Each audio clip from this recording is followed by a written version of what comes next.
নমস্কার। আসলে ভিডিওটা আমি বাংলাতে বানাচ্ছি। আমার বেশিরভাগ সাবস্ক্রাইবারও হিন্দিভাষী। তাদের মধ্যে কিছু হয়তো আমার স্টুডেন্টও আছে। আমি ভাবলাম অ্যাকচুয়ালি এটা আমার বানানো দরকার। কেন বানানো দরকার? কারণ আমি যেখানে পড়াই সেখানে আমার অনেক অনেক মেয়েরা পড়ে, অনেক বাচ্চা বাচ্চা মেয়ে। তারা যতই দশম শ্রেণীর হোক, নবম শ্রেণীর হোক, তারা এখনো বাচ্চাই। আর এটা আমি আমার স্কুলেও একটা কথা বলেছি যে আমার মনে হয় যে মেয়েদেরকে ডান্স, গান, দেন আঁকা, এগুলো শেখানোরও আগে সেলফ ডিফেন্সটা খুব দরকার শেখানোর। হ্যাঁ, যোগা ক্লাস হচ্ছে, ঠিক আছে। আমার মনে হয় সেলফ ডিফেন্সটা খুব খুব বেশি ইম্পর্টেন্ট হয়ে গেছে। কারণ 2012 সালে আপনারা জানেন যে দিল্লিতে নির্ভয়া কাণ্ড হয়ে গেছে। তখন অবশ্য আমিও অনেকটাই ছোট ছিলাম। আমার বাবা মাও খুব চিন্তায় থাকতো। এখন বুঝতে পারি বাবা মার চিন্তার জায়গাটা কোথায়। আমি পড়তে গেলে বাবা বারবার করে মানে একটা এরকম থাকতো বাবা মার মধ্যে যে মেয়ে কখন আসবে। একদম টাইমে না পৌঁছালে বাবার এটা মনে হতো যে কেন মেয়ের দেরি হলো, বা একটু দেরি হলে মনে হতো আমার মেয়ের কোনো কিছু হয়ে গেল না তো। এই জিনিসটা বাবার মাথায় ঘুরতো। তারপরে 2013-তে কামদুনি ঘটনা, সব থেকে মর্মান্তিক যেটা এখন মানে যখন আমি ভালো মতন বুঝতে পারি সবটা, ঠিক আছে। আমাদের 9ই আগস্ট আরজি করে ঘটে যাওয়া যে মর্মান্তিক ঘটনাটা, মানে এটা ভাবা যায় না। একটা মানুষ, হ্যাঁ মানুষ না, সে অ্যাকচুয়ালি আমাদের কাছে ভগবান। আমাদের কিছু হলে আমরা সবার আগে দৌড়াই তাদের কাছেই। হ্যাঁ, যে তারাই আমাদেরকে একমাত্র আবার আমাদের একটা একটা অ্যাকচুয়ালি তারা আমাদেরকে একটা নতুন জীবন দান করে।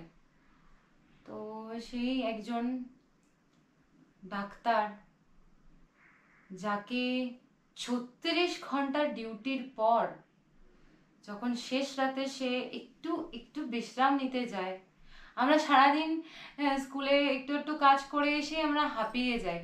সেখানে সে 36 ঘন্টা কাজ করার পর যখন শেষ রাতে একটু বিশ্রাম নেওয়ার জন্য যায়, সেখানে তার সাথে এইরকম এইরকম টর্চার, এরকম অমানবিক অত্যাচার ভাবা যায় না। মানে মাঝে মাঝে ভাবি যে আমরা, আমাদেরকে অনেক মানুষ অনেক সময় বলে হ্যাঁ মেয়ে মানে তো দশভুজা।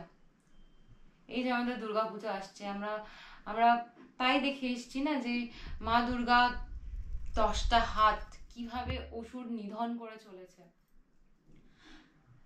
তো মানে ওই জিনিসটা মানাই যাচ্ছে না যে এরকম টর্চার কেউ করতে পারে। এরকম কিভাবে করতে পারে কেউ কারোর সাথে? এরকম টর্চার করার পর মানে আমি বলতে পারছি না জিনিসটা যে রেপ ভাবা যায় না, একদমই ভাবা যায় না। মানে আমাদের এখানে অ্যাকচুয়ালি 14ই আগস্ট ছিল, রাত্রি দখলের লড়াই, সবাই ছিল।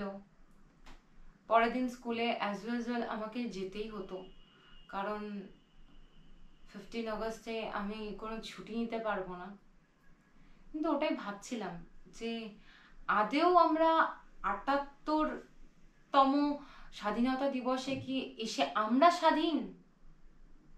আমরা সেই স্বাধীনতাটা কি পেয়েছি? হ্যাঁ, ব্রিটিশদের থেকে হয়তো আমরা সেই স্বাধীনতাটা পেয়েছি, কিন্তু আমাদের আশেপাশে যে মানুষরূপী হায়না, অ্যাকচুয়ালি হায়না বলাটাও খারাপ, তাদেরও হয়তো কোথাও একটা মানে তাদেরও একটা ভালো কোনো একটা শুভ একটা দিক আছে। এইসব মানুষদের শুভ দিক কিছু নেই, তারা মানে অশুভ, আমাদের সমাজের আবর্জনা। আমি খালি একটা জিনিসই বলতে চাই, যে কারণে আমার এই ভিডিওটা বানানো।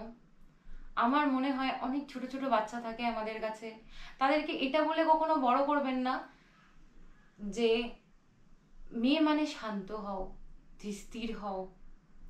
হ্যাঁ, মেয়ে মানে তুমি রূপে লক্ষ্মী, গুণে সরস্বতী। এটা বলুন, মা দুর্গার মতন হও, মা কালীর মতন তেজ হোক তোমার মধ্যে। আসলে আমরা শান্ত হতে হতে এতটাই শান্ত হয়ে গেছি, যার জন্য এইসব অশুভ লোকেরা আমাদের ওপর ভর করার জন্য বসে আছে। কিছু বলার নেই। আসলে আমিও ওটাই ভাবি যে যখন আমরা রাস্তাঘাটে বেরোই, আমরা ঠিক মতন বাড়ি পৌঁছাতে পারবো কি পারবো না সেটা ঠিক বুঝতে পারি না। কোনো জায়গাতে আমরা সেফ নই অ্যাকচুয়ালি। কি বাসে, কি ট্রামে, কি ট্রেনে, কোথাও আমরা সেফ নই। যখন কেউ হসপিটালের মতন জায়গায়, তার কার্যক্ষেত্রের জায়গায় সেফ নয়, সেখানে এটা তো রাস্তাঘাটে, বাসে, ট্রেনে ভাবাটা অসম্ভব। আসলে আমাদের যারা ছেলের সন্তান, বাচ্চাদেরকে যখন আমরা বড় করি, আমার মনে হয় যে আমাদের বাচ্চাকে আমাদের শেখানো উচিত যে এটা করতে নেই বাবা, এটা ঠিক নয়। অ্যাকচুয়ালি আমরা ভাবি যে ছেলেদেরকে অনেক বেশি দেওয়া হয় স্বাধীনতা অ্যাকচুয়ালি এখনকার দিনে। না, সব মানুষ, সব ছেলেরা না, কিছু তো আছে। ওই যে বললাম আবর্জনা, যাদেরকে হয়তো ডাস্টবিনও নিজের কাছে রাখতে লজ্জা পায়, সেও বলে আমার ডাস্টবিনের কাছেও অ্যাকচুয়ালি যেসব আবর্জনাগুলো থাকে সেগুলো এতটা বেশি আবর্জনা নয়। এগুলো গলে পচে খারাপ হয়ে যাওয়া দুর্গন্ধময় আবর্জনা, যেগুলো আমাদের সমাজ থেকে তো যাওয়া উচিত। আমি সমাজের কাছে বলবো যে তোমরা যে লড়াইটা শুরু করেছো, আমরা সবাই মিলে যে লড়াইটা শুরু করেছি, এটা চলুক। এরপরে আর এরকম যাতে কখনো না হয়, আমরা কালী রূপে যাতে বেরিয়ে আসতে পারি, লক্ষ্মী সরস্বতী হিসাবে নয়। লক্ষ্মী সরস্বতী হিসেবে থাকলে কি হবে বলতে পারি না। আর বলার মতন কিছুই নেই, কিছু বলার কোনো জায়গাও নেই। আমি জানি না আমি কি বলছি, আমার যা মনে হচ্ছে আমি সেটাই বলছি। আমরা কি সত্যিই স্বাধীন?